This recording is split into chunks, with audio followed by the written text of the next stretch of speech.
Hi, I am Antonia from Heimdal and you're watching the newest edition of the monthly cyber news series featuring the most important cyber events that took place last month. To catch up with everything, not just the big headlines, make sure you check out our blog. Without further ado, let's get started. An international law enforcement operation disrupted Lockbit ransomware gang and offered victims a free decryption tool. The campaign was named Operation Kronos and was a collaboration between the UK's National Crime Agency, the Europol, the FBI, and a partnership of international police agencies. On February 20th, authorities arrested two Russian citizens linked to the Lockbit ransomware in Poland and Ukraine. As part of the Operation Kronos, the police seized Lockbit's data leak site, took down 34 servers, retrieved more than 1,000 decryption keys, got the Lockbit's platform's source code, and much more. Check out the full news here. While we are on this topic, a new version of the Lockbit ransomware seems to have been developed. The creators of the file encrypting malware were secretly working on a project called Lockbit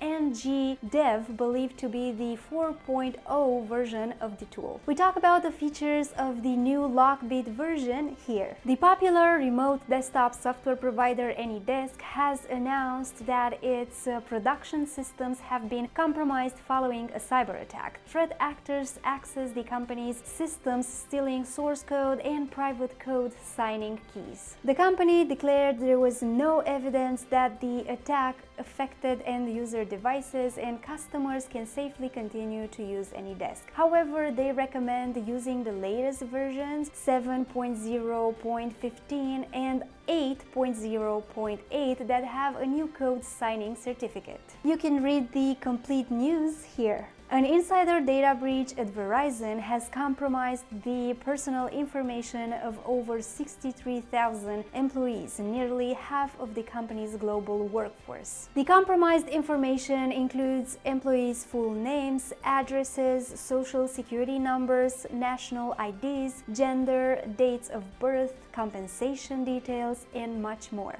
Verizon assures that despite the extent of the breach, there was no evidence of data misuse or external sharing of the compromised information. In response to the incident, the company has offered the affected employees 2 years of free identity protection and credit monitoring services. You can read more on the breach here. Bank of America has alerted clients to a data breach that compromised customer personal information following last year's intrusion into IMS, one of its service partners. The data exposed in the security breach includes the names, addresses, social security numbers, and even financial information including account and credit card numbers belonging to customers. An IMS breach notification letter filled with the Attorney General of Maine on behalf of Bank of America emerged and revealed that more than 57,000 customers were directly impacted by the cyber attack. Discover who was behind the attack by reading the complete news here. Last month, President Biden signed an executive order aimed at enhancing the United States' capability to respond to maritime cybersecurity threats. This action comes as U.S. officials, including the FBI director, warn about the possibility of China launching an extensive cyber attack on U.S. critical infrastructure such as the power grid, oil pipelines, and water systems in the event of a conflict over Taiwan. Deputy National Security Advisor Ann Neuberger stated that the order would enable the